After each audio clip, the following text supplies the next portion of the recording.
우리에게 주신 하나님의 말씀 열왕기상 17장 17절에서 24절입니다. 열왕기상 17장 17절에서 24절 말씀 한 목소리로 읽겠습니다. 2일 후에 그 집주인 되는 여인의 아들이 병들어 증세가 심히 위중하다가 숨이 끊어진지라.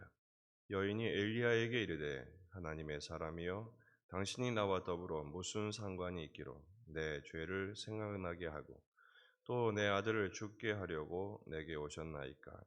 엘리야가 그에게 그의 아들을 달라 하여 그를 그 여인의 품에서 받아 안고 자기가 거처하는 다락에 올라가서 자기 침상에 누이고 여호와께 부르짖어 이르되 내 하나님 여호와여 주께서 또 내가 우거하는 집 과부에게 재앙을 내리사 그 아들이 죽게 하셨나이까 하고 그 아이 위에 몸을 3번 펴서 엎드리고 여호와께 부르짖어 이르되 내 하나님 여호와여 원하건대 이 아이의 혼으로 그의 몸에 돌아오게 하옵소서 하니 여호와께서 엘리야의 소리를 들으심으로 그 아이의 혼이 몸으로 돌아오고 살아난지라.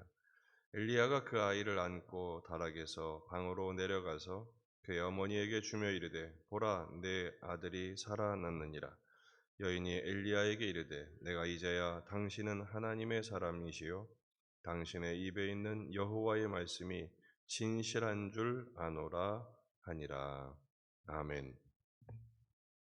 본문에 계시된 주님은 어떤 분이신가? 생명의 주관자이십니다.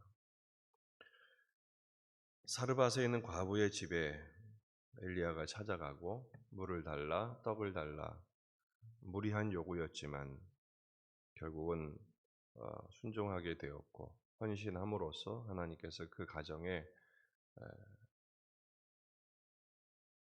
밀가루가 그치지 않도록 또 병의 기름이 멈추지 않도록 은혜를 주셨습니다.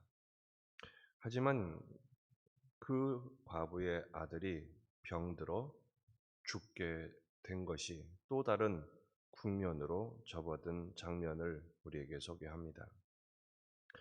그 일로 인해서 여인이 원망하죠. 18절 여인이 엘리야에게 이르되 하나님의 사람이여 당신이 나와 더불어 무슨 상관이 있기로 내 죄를 생각나게 하고 또 내 아들을 죽게 하려고 내게 오셨나이까. 여러분이 과부에게 외아들은 어떤 의미겠습니까? 과부가 무슨 소망이 있겠습니까? 아들만 보고 살았는데 그 아들이 죽은 거예요. 얼마나 낙심이 되고 그 고통이 컸겠습니까? 그런데 그 일에 대하여 원망을 하는 것은 이해가 되는데 오늘 본문을 보면 내 죄를 생각나게 하고 그랬어요. 이것을 좀 생각해 볼 필요가 있습니다. 그러자 엘리야가 그 아들을 달라고 합니다. 죽은 아들의 사체를 데리고 다락방에 거처하는 곳에 침상에 놓이죠. 그리고 엘리야가 2번 부르짖습니다. 하나님 앞에 부르짖자 하나님이 엘리야의 소리를 들으시고 그 아이가 살아납니다. 그러자 과부가 고백하죠. 24절 여인이 엘리야에게 이르되 내가 이제야 당신은 하나님의 사람이시요 당신의 입에 있는 여호와의 말씀이 진실한 줄 아노라. 이제야. 그전엔 그렇게 고백이 안 됐던 거죠. 이 사건으로 통해서 엘리야에게는 어떤 의미였으며 또 과부에게는 어떤 의미인지를 생각해 봐야 합니다. 첫 번째는 문제보다 존재가 중요하다는 사실입니다. 당시의 문제는 가뭄이었습니다. 그래서 이 가정의 가장 큰 문제가 뭡니까? 미리 밀가루가 끝났다는 것입니다. 기름병이 이제는 더 이상 아무것도 공급하지 못하는 그런 결핍의 상태. 인생을 살다 보면 결핍이 가장 큰 문제죠. 하나님이 기적을 주셨어요. 밀가루가 계속 나오고 기름이 계속 있으므로 하나님이 공급하시는 매일의 만나를 먹고 살게 된 거죠. 근데 문제가 해결되고 나니까 그 다음에는 어떻게 돼요? 사람이 문제가 닥칠 땐 절박해요. 문제가 해결되면 그때부터 또 현실 속에 각종 우리의 교만과 원망과 불평이 샘솟듯 나게 마련입니다. 하나님께서 그런 문제보다 더 중요한 것은 생명이다라는 것을 깨닫게 하시는 거예요. 이 아들이 덜컥 죽자 그런 원망이, 그런 교만이 도대체 무슨 의미가 있느냐라는 것이죠. 과부가 고백합니다. 내 죄가 생각나게 하고. 과부가 무슨 죄가 있었을까요? 과부가 깨달은 죄는 자기 아들만 의지하고 살았다는 거예요. 아들이 전부였으니까요. 과부에게 아들은 정말 목숨 같은 존재입니다. 남편이었죠. 죽은 남편보다 더 소중한 존재였습니다. 그것을 걷어가자 이 과부는 도대체 인생이 뭔가 그런 생각을 하게 된 거예요. 또 하나는 엘리야를 의지했어요. 엘리야가 옴으로 말미암아 먹는 문제가 해결됐거든요. 그러니까 매일 밀가루통을 보면서 엘리야를 의식한 것이죠. 그리고 좀 더 나아가서 엘리야가 남자로 보일 수도 있는 그런 현실적인 문제 앞에서 과부는 자신의 죄가 고백이 된 것입니다. 이 모든 문제는 결국 하나님 부재로부터 오는 문제들이었습니다. 사람이 죽게 되자, 특별히 아들이 죽게 되자 그 본질적인 문제 앞에서 그는 무너지게 된 것입니다. 여러분, 우리 인생이 그렇습니다. 현실 문제에 붙들리다 보면 인생의 본질적인 문제, 생명의 문제를 놓치게 돼요. 존재의 문제를 놓치게 돼요. 급할 때야 하나님 찾죠. 근데 문제가 해결되면 금방 하나님을 자꾸 잊어버리고 자기만 생각하고 아마도 이 떡을 구워 먹는 삶이 반복되자 더 맛있는 건 없을까? 더 좋은 건 안 주실까? 그런 원망이 왜 없었겠습니까? 사람이 그렇습니다. 도대체 당신이 왜 우리 집에 와서 내 아들이 죽느냐 이거죠. 베푸신 은혜는 생각하지 않고 이게 바로 우리들의 모습인 것을 우리는 깨달아야 합니다. 그래서 하나님을 바라보아야 하죠. 이런 어리석음이 반복되지 않기를 주의 이름으로 축원합니다.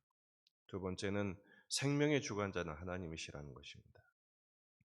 엘리야가 그 죽은 아들을 달라고 합니다. 그리고 다락방에 올라가서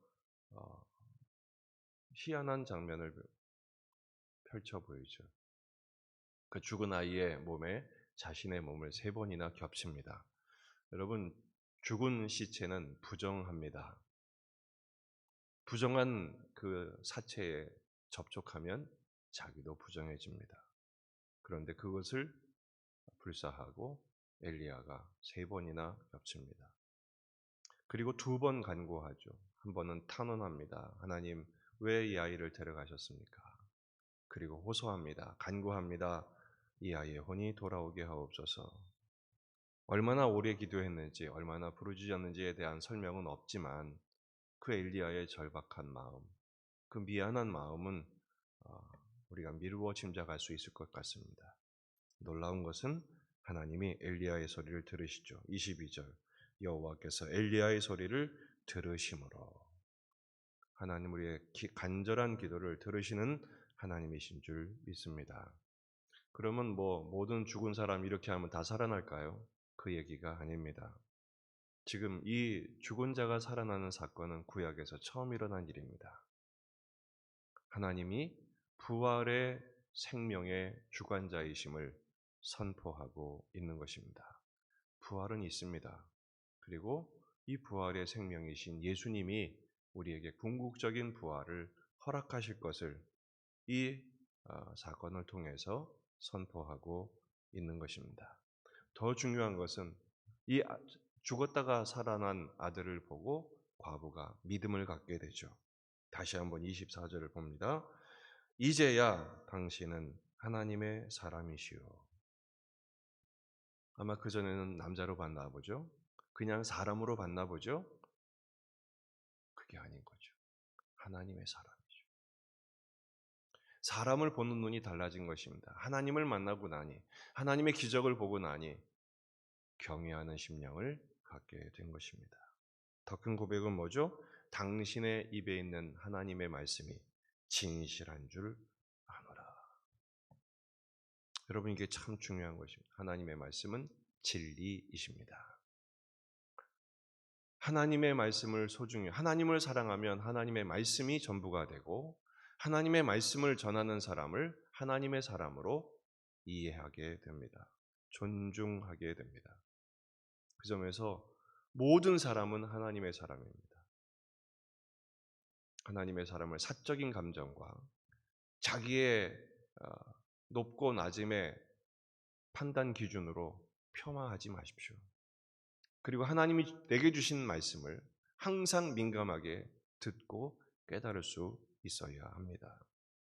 이 사건으로 인해서 엘리야는 큰 은혜를 경험하게 되죠. 엘리야도 생명의 주관자이신 하나님을 확신하게 됩니다. 아마 자기가 그렇게 기도해놓고도 가장 많이 놀란 사람은 엘리야였을 것입니다. 하나님의 말씀의 능력을 체험하게 되죠. 그리고 내가 하나님의 사람이구나, 자신에 대한 사명을 깨닫게 되었을 것입니다. 하나님의 말씀이 이렇게 능력이 있음을 확신하게 될 것입니다. 이 경험은 엘리야에게 매우 중요했습니다. 왜냐하면 18장부터 펼쳐지는 대규모 영적 전쟁에서 큰 믿음을 갖고 담대하게 행할 수 있는 자원이 되었기 때문입니다. 여러분, 하나님의 은혜는 믿음을 자라게 합니다. 그리고 생명의 주관자이신 하나님을 만나게 하죠. 요한복음 5장 24절, 내가 진실로 진실로 너희에게 이르노니 내 말을 듣고 또 나 보내신 이를 믿는 자는 영생을 얻었고 심판에 이르지 않으니 사망에서 생명으로 옮겼느니라. 그러니까 이 땅을 살면서 죽는 것은 어쩔 수 없는 일이지만 죽음을 두려워하지 않게 됩니다. 오늘 본문에서는 죽은 아들이 살아났지만 그런 일이 없다 할지라도 우리는 낙심하지 않습니다. 더욱 큰 소망을 갖게 됩니다. 부활에 대한 소망, 영원한 생명에 대한 확신을 갖게 되는 것이죠. 과부도 자기 죄를 깨닫게 됩니다. 그리고 하나님의 사람에 대한 새로운 인식과 하나님의 말씀의 능력에 대한 고백을 하게 되었을 것입니다.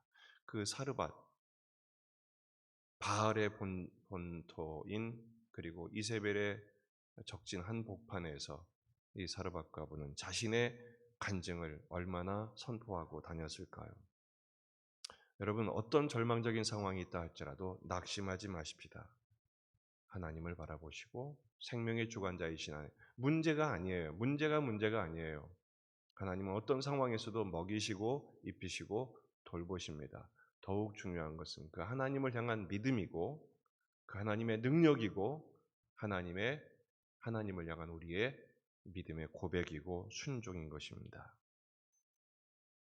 우리의 삶이 이렇게 문제 위에 계신 우리의 존재를 주관하시는 생명의 주관자이신 하나님을 향한 절대 신뢰로 절대 감사와 찬양을 멈추지 않는 저와 여러분의 삶이 되기를 주의 이름으로 축원합니다. 기도하십시다. 오늘 저녁 금요 기도회는 정상으로 진행이 됩니다. 149편 묵상을 하게 됩니다. 명절이 계속되지만 그 가운데 우리 예중 가족들 영적 전쟁의 한복판에 있는 분들을 위해서 기도해 주시고 가정이 더욱더 화목할 수 있도록, 추석은 한가이고 또 풍요로움의 상징이지만 다들 지금 결핍의 증세에 시달리고 있습니다. 하나님의 크신 일을 부으시도록 기도하십시다. 또 주일을 준비하며 기도하시고 낙심하는 일이 있지 않도록, 또 믿음을 잃지 않는 일이 하나님의 은혜가 있도록, 또 우리 환우들을 위해서 멈추지 않고 계속 기도해 주시기 바랍니다. 다 같이 기도하겠습니다.